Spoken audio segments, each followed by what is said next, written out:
In the summer of 1940, while war consumed Europe and the Pacific teetered on the edge of chaos, a team of engineers at Vought sat in a cramped design office in Stratford, Connecticut, staring at the blueprint of something that looked almost impossible, a fighter that could outrun anything in the sky, take off from a carrier deck, and bring its pilot home again. At its center was a monster of an engine, the Pratt & Whitney R2800 Double Wasp, an 18-cylinder radio capable of 2,000 horsepower. No carrier aircraft had ever handled that much power before. To tame it, Chief Engineer Rex Beisel and his team sketched a radical solution, the now famous inverted gull wing that dipped down where the landing gear attached, giving the Corsair its unmistakable shape. The design wasn't just aesthetic, it was mathematical necessity. The R2800's 13-foot 4-inch propeller was so huge that without those bent wings, the blades would strike the carrier deck. When the prototype labeled F4U rolled out of the hangar on May 29, 1940, it didn't look like a naval aircraft. Its fuselage was sleek and elongated, its wings wide and predatory. Mechanics called it the bent-winged bird, but the engineers had another name for it, the Corsair. On its first high-speed run, the test pilot, Lyman Bullard, pushed the throttle forward and felt something no carrier pilot had ever felt before, acceleration like a punch to the chest. The prototype screamed down the runway, wheels barely touching the tarmac, and broke through 400 miles per hour, 404 miles per hour, officially making it the first U.S. Navy fighter to exceed that barrier. The engineers cheered. Newspapers called it the fastest naval fighter in the world. But as the saying went, what goes up must come down. During landing tests at the Vought Field Strip, the Corsair revealed its first and deadliest flaw. When Bullard brought it in for touchdown at 85 knots, the aircraft hit the ground, compressed its heavy landing gear, then, instead of absorbing the impact, bounced violently back into the air. The massive propeller bit into the dirt, the left wing dipped, and the plane slewed sideways before coming to a stop in a shower of dust and profanity. Bullard climbed out shaken but alive. He said, "She flies like an angel and lands like a devil." Beisel and his team replayed the test footage frame by frame. The problem wasn't the wings, or the propeller, or the engine. It was the landing gear, the very component that had made the gull wing design possible. Each strut was short and stiff to fit within the curve of the wing, giving almost no travel for shock absorption. When the gear hit the deck, the rebound energy shot straight back into the airframe. On a wide, forgiving runway, a pilot could recover. On a carrier deck barely 500 feet long, it would be a death sentence. Still, Vought pressed on. The Navy wanted performance, and the Corsair delivered. In 1941, test flights over Bridgeport and Hartford dazzled observers. The aircraft could climb faster than the Wildcat, dive like a stone, and reach 20,000 feet in 6 minutes. It was armed with 6 .5 caliber Browning machine guns and could carry 1,000 pounds of bombs. In a straight line, nothing could touch it. But the engineers couldn't ignore the reports piling up from test pilots. Phrases like hard bounce, severe stall on approach, and dangerous at low speeds. Every landing was a gamble. When the United States entered the war after Pearl Harbor, urgency replaced caution. Production began at a fever pitch. By early 1942, the Navy had ordered hundreds of Corsairs, trusting Vaught's promise that the landing issue could be refined later. At the same time, the first operational squadrons began forming, VF-12 for the Navy and VMF-124 for the Marine Corps. Their pilots loved the Corsair's speed and hated everything about its landings. "The first time you flew one onto a carrier deck," recalled Lieutenant Tom Blackburn, "you either stuck it perfectly or you died trying. There wasn't much in between." On practice runs at Norfolk and Patuxent River, the decks became scrapyards of shattered landing gear and twisted propellers. The heavy nose and springy struts turned each touchdown into a coin toss. The aircraft earned new nicknames among the crews: the bent-wing Widowmaker, the Hog, and most memorably, the Ensign Eliminator. The phrase spread through the fleet like dark humor. Ensigns, the Navy's youngest, least experienced pilots, were the most vulnerable. Many never survived their first carrier qualification. Flight instructors watched as the Corsair touched down, rebounded 10 feet into the air, then came down hard on one wheel, veering off the deck or slamming into the crash barrier. One test report from early 1942 simply read, "Aircraft departed deck after bounce, pilot lost, recommend immediate redesign." For Vought's engineers, it was a nightmare. Every improvement in power and speed only made the landings worse. The heavier the engine, the greater the inertia on touchdown. The faster the approach, the harder the impact. The Navy began to lose faith. By mid-1942, officials quietly shifted new Corsair deliveries away from carrier squadrons to the Marines, who could operate from land bases in the South Pacific. It was a humiliating setback, a plane built for the Navy that the Navy itself couldn't use. Beisel and his team refused to give up. They knew the problem could be solved. It just needed time, patience, and courage, and they were running out of all three. The Corsair was a marvel of design, but it had become a victim of its own ambition. As the engineers watched the production line fill hangars with fighters that couldn't yet fly safely to sea, one of them muttered, "We built a thoroughbred for the sky and gave it the legs of a mule." In the months ahead, that flaw would claim more lives, ground more planes, and threaten to kill the Corsair program entirely. But for the men at Vought, failure wasn't an option. Somewhere in the maze of steel, rubber, and hydraulics lay the answer. They just had to find it before the bounce destroyed not only the plane, but the dreams that had carried it into the sky. By mid-1942, the F4U Corsair had become a paradox. The most advanced naval fighter ever built, and yet one that couldn't safely return to the ship it launched from. To Navy brass, the contradiction was intolerable. To the pilots who flew it, it was terrifying. The same design that made the Corsair a speed demon in the air turned it into a trap during landing. Its enormous propeller demanded long landing gear, but the inverted gull wing forced those legs to be short and stiff, absorbing impact poorly. Every time the plane's wheels hit a deck, the rebound would throw the nose upward. The result was a sickening bounce that no amount of skill could fully predict. The tests became a grim ritual. The Navy's carrier qualification program at NAS Patuxent River, Maryland, saw one Corsair after another come apart on landing. Pilots described the same horror over and over. The deck rushing up, the wheels slamming down, then the aircraft launching back into the air as if it refused to land. Some managed to throttle up and go around again. Others weren't so lucky. One report dated November 1942 reads, "Plane touched down starboard side, rebounded 10 feet, drifted left, struck barrier. Pilot deceased." The engineering teams from Vought and the Bureau of Aeronautics gathered in the observation gallery, helplessly watching another test end in disaster. The Corsair had been meant to replace the aging F4F Wildcat and dominate the Pacific. Instead, it was being called the Ensign Eliminator in every ready room. Even experienced pilots dreaded its return to the deck. Lieutenant Bill Bo Brewer, one of the Navy's top test pilots, summed it up bluntly in his flight log: "The Corsair kills better than it fights." At the same time, in the South Pacific, the U.S. Marine Corps was begging for fighters that could match the Japanese Zero. Commanders in the Solomon Islands didn't care about bounce or deck landings. Their airfields were dirt and coral. They needed speed, range, and firepower, and the Corsair had all three.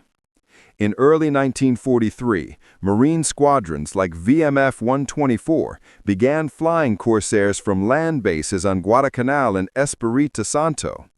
To them, it was salvation. To the Navy, it was exile. The plane designed for carrier decks had been banished to the shore.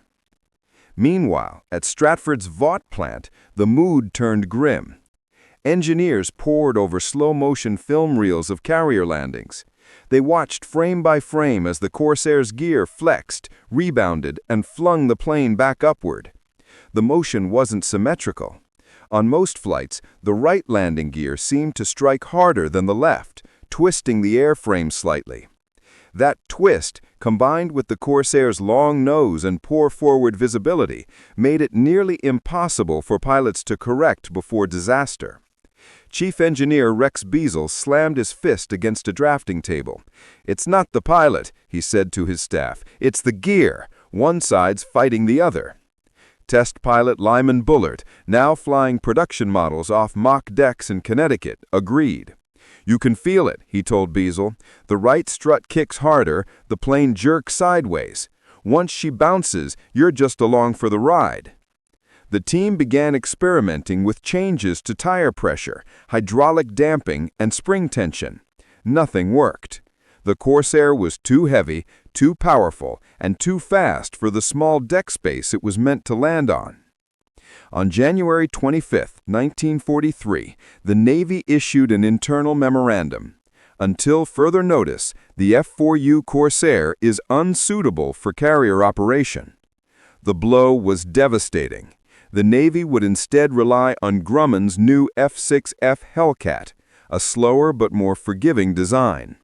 For the first time, the future of the Corsair program hung by a thread. "We've built a masterpiece that can't go home," Beazle said that night to his assistant A.B. Baker, staring across the production floor. "If we can't make her land, she's finished." But not everyone had given up.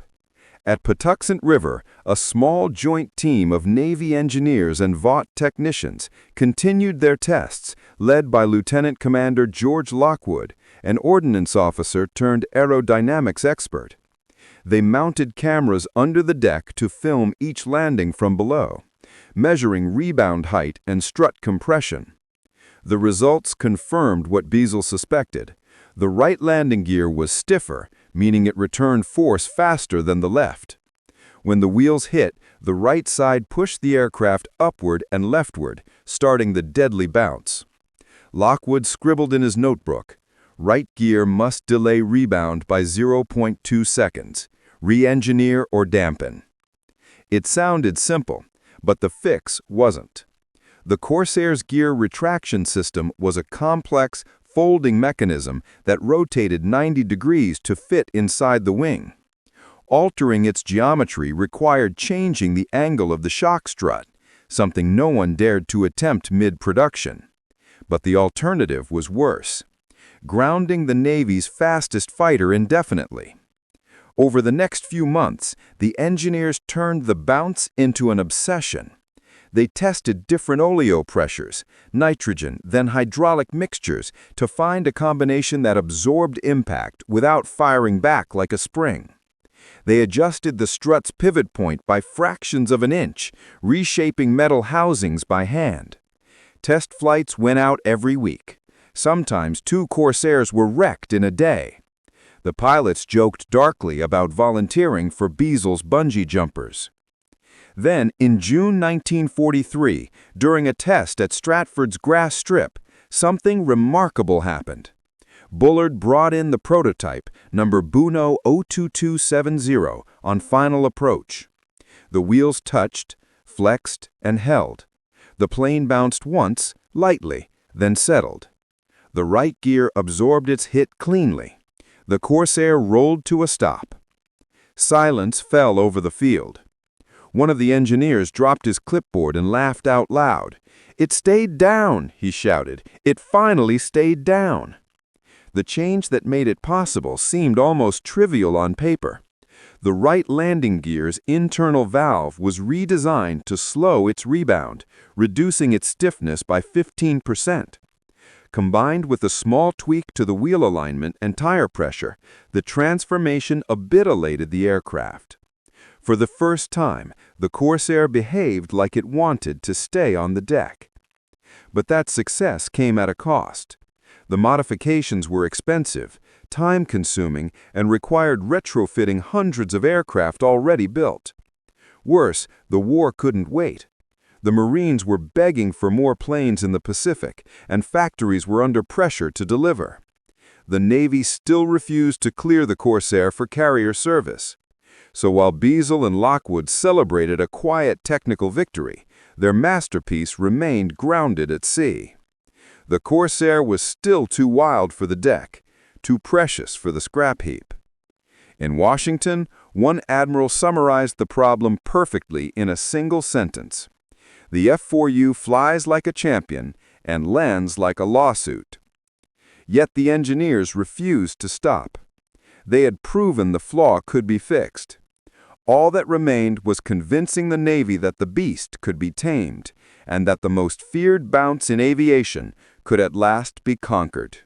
By the summer of 1943, the F4U Corsair had earned its reputation, the fastest naval fighter in the world and the most dangerous to land. Its beauty was treacherous, an aircraft that could climb through cloud like a bullet, then betray its pilot in the final 3 seconds before touchdown. At Vought Stratford Airfield, engineers worked around the clock, refusing to let 2 years of design genius end in failure. They had already found the problem, the asymmetry in the right landing gear's rebound. The challenge now was convincing the Navy that it could be fixed without redesigning the entire airplane. In August, Rex Basel arrived in Washington with a stack of test films, diagrams, and one question written in pencil across the top sheet. Will you trust us to fix the beast? The Bureau of Aeronautics was skeptical. The Navy already had the F-6F Hellcat, which could land on a carrier as docile as a trainer. Why gamble on the Corsair again? But Basel argued that the F-4U was faster, climbed higher, and had double the range, traits that could decide the war in the Pacific. He promised a full solution within 90 days. If it fails, he told the board, I'll kill the program myself. Back at Stratford, the team turned their hangar into a laboratory of controlled violence. They built a wooden mock-up of a carrier deck and dropped Corsair fuselages from cranes, simulating touchdowns at different speeds and weights. Each time, high-speed cameras filmed the landing gear compress and rebound. The walls were plastered with sketches and equations. The air smelled of oil and scorched metal. Lyman Bullard, the test pilot who had first tamed the prototype, joked grimly, "We're learning to make a plane crash, politely." The solution that emerged wasn't elegant, it was practical. Engineers modified the right landing gear strut with a redesigned shock absorber valve that delayed its rebound by 0.2 of a second. This small delay allowed the left gear to finish compressing before the right began its upward push, neutralizing the side hop that had launched so many Corsairs off the deck. They also reduced the nitrogen pressure inside both struts from 800 to 650 psi, softening the impact. Finally, they added a restrictor in the hydraulic return line, forcing the landing gear to bleed off energy more gradually. Each adjustment meant hours of machining, testing, and swearing. On some nights, the hangar glowed like a forge, torches cutting metal while snow fell silently outside. The men began to call themselves the deck doctors. Their unofficial motto, scrawled on the wall in chalk, read, "What goes up must stay down." The first full-scale test of the modified landing gear came on October 17, 1943. Bullard took off from Stratford in Corsair BUNO 17792, painted navy blue, polished to a mirror. As he lined up for approach, the wind gusted across the field. It was the kind of crosswind that once would have doomed the attempt. The crew held their breath.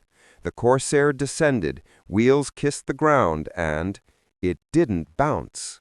The right strut flexed, absorbed, and stayed compressed. The plane rolled to a perfect stop, tail down, wings level. Basel exhaled for the first time in hours. "Gentlemen," he said quietly. "We've built a carrier fighter." Over the next month, the modifications were tested again and again. At Patuxent, Navy pilots, skeptical and scarred from earlier accidents, were invited to fly the new Corsair. One by one, they landed cleanly. The report stunned the Bureau of Aeronautics.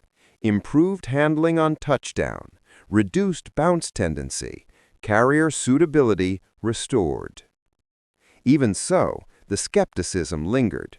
"The Corsair has killed too many good men," one officer warned Basil. "You can't fix a reputation with a wrench."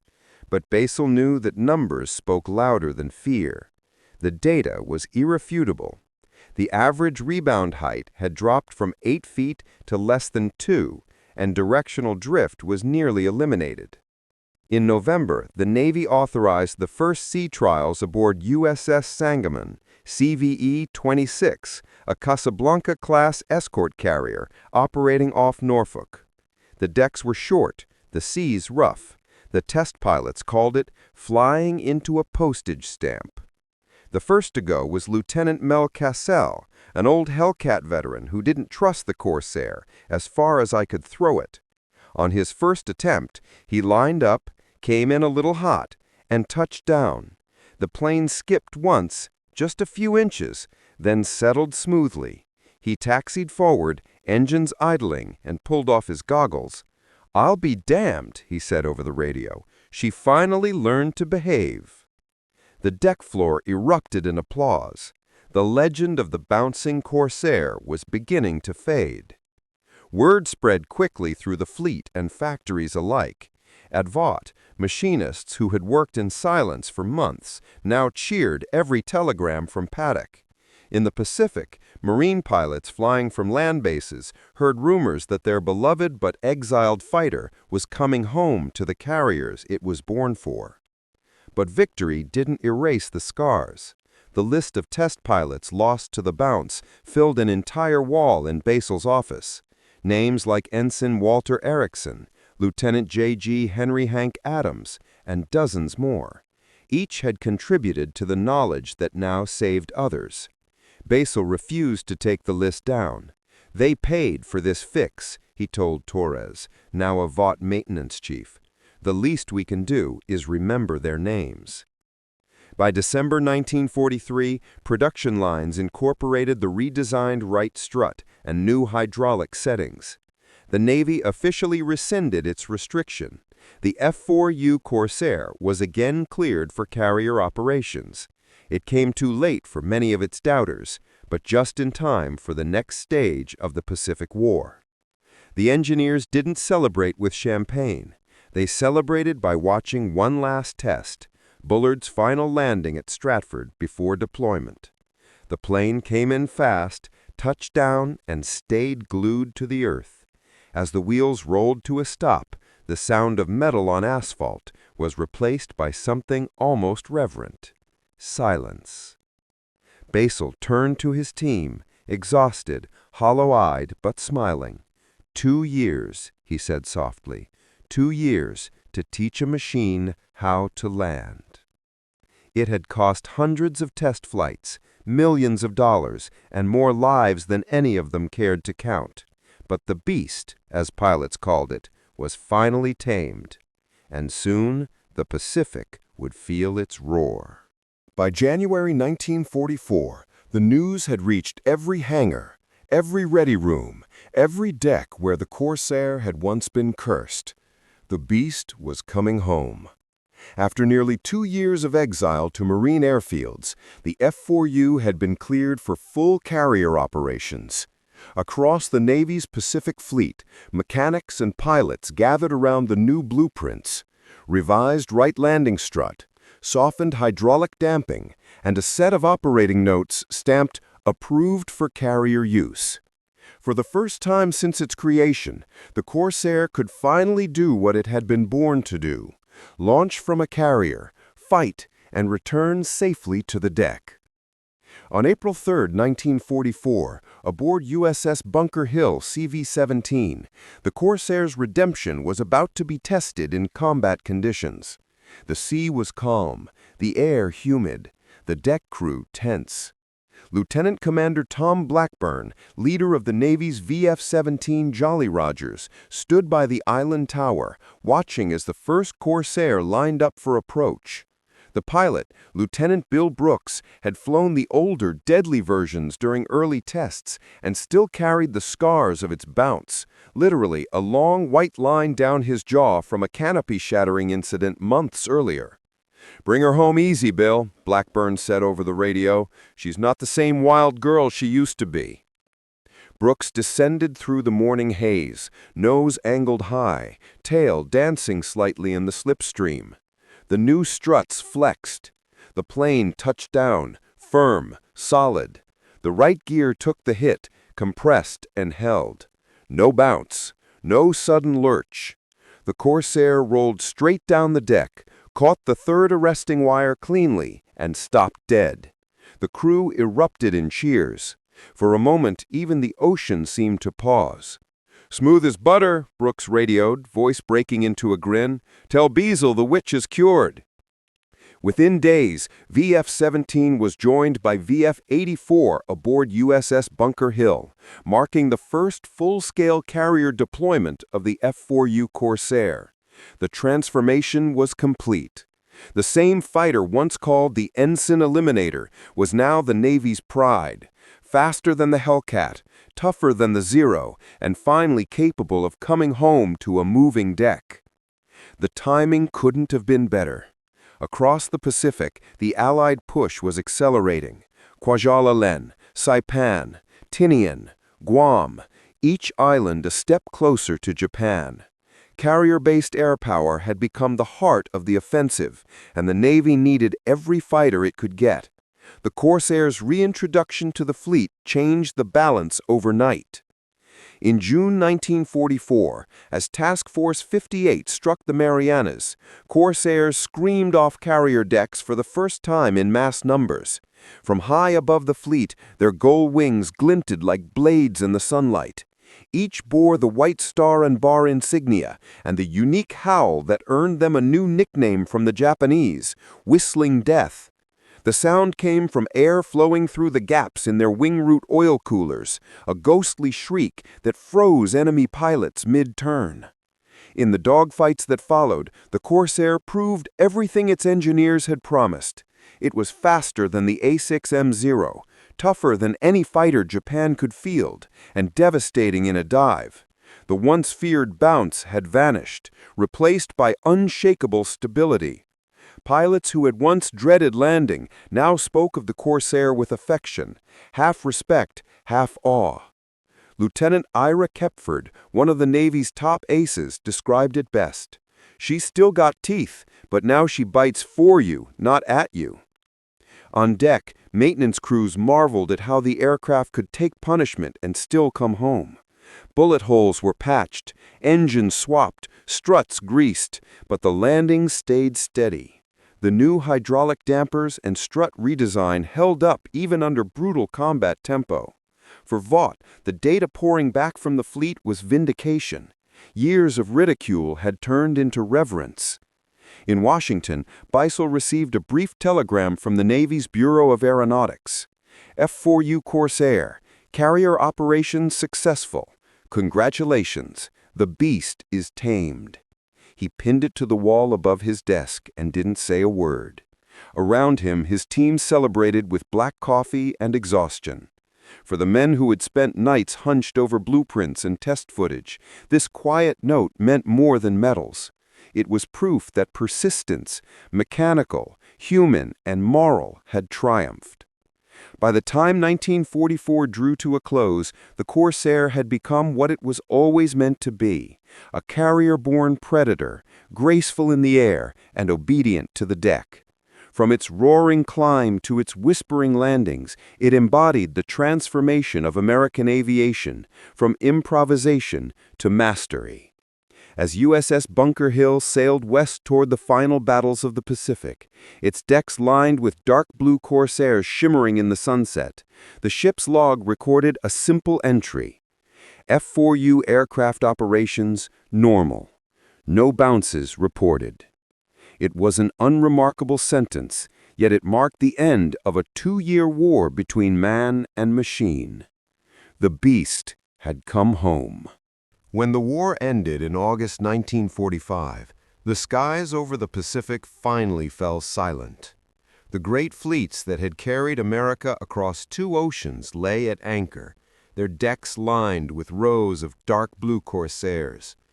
On USS Bunker Hill, mechanics stood beside aircraft that had survived dozens of landings, each one a small victory over the ghosts of the past. For them, every scratch in the paint, every dented panel, was a reminder of how close they had come to losing not just a machine, but a generation of pilots. The Corsair's story didn't end with Japan's surrender. In many ways, its second life was just beginning. Even as the world demobilized, the Navy and Marine Corps realized that this fighter, once dismissed as uncontrollable, had become indispensable. It flew on through the late 1940s, served in the Korean War, and remained in production until 1953, long after its contemporaries had faded into museums and scrapyards. At Vought's plant in Stratford, Connecticut, a small brass plaque was mounted near the assembly line. It read simply, "In memory of those who taught the Corsair to land." Underneath were the names of 37 test pilots and engineers who had died perfecting the design. Rex Basel visited the factory one last time in 1946. The war had aged him, but when he stood before the plaque, he smiled faintly. It was never the plane's fault. It was ours, for believing that perfection comes without pain. The Corsair's rebirth reshaped naval aviation forever. The landing gear geometry perfected in 1943 became the blueprint for every carrier aircraft that followed, from the F-9F Panther to the F-8 Crusader, and even the F-14 Tomcat 3 decades later. The principle was simple but hard-earned. The deck, not the air, is the ultimate test of a fighter. Every hydraulic damper, every shock strut on modern jets carries a trace of the lesson learned from those brutal Corsair bounces. In 1951, during the height of the Korean War, Corsairs returned to combat, this time from carriers without fear. Over the Sea of Japan, they dove on enemy positions, launched rockets, and pulled up effortlessly into the clouds. Pilots who hadn't been born when the first prototypes flew now wrote home about the easiest carrier fighter I've ever landed.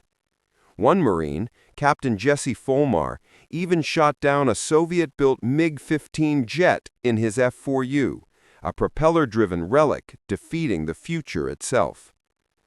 Back at home, in air shows and museums, restored Corsairs began to appear. At NAS Patuxent River, where the landing tests had once claimed lives, one gleaming blue Corsair was rolled onto the tarmac in 1954 for display. On its right landing gear, a small silver plate was engraved with Basel's words, 0.2 of a second, life or death. Visitors rarely noticed it, but for those who did, it was a window into the war's quieter heroism, the kind fought not in dogfights, but on drafting tables and test fields, in grease-stained hangars filled with the smell of burnt rubber and oil. The men who had tamed the Corsair went on to design America's next generation of aircraft.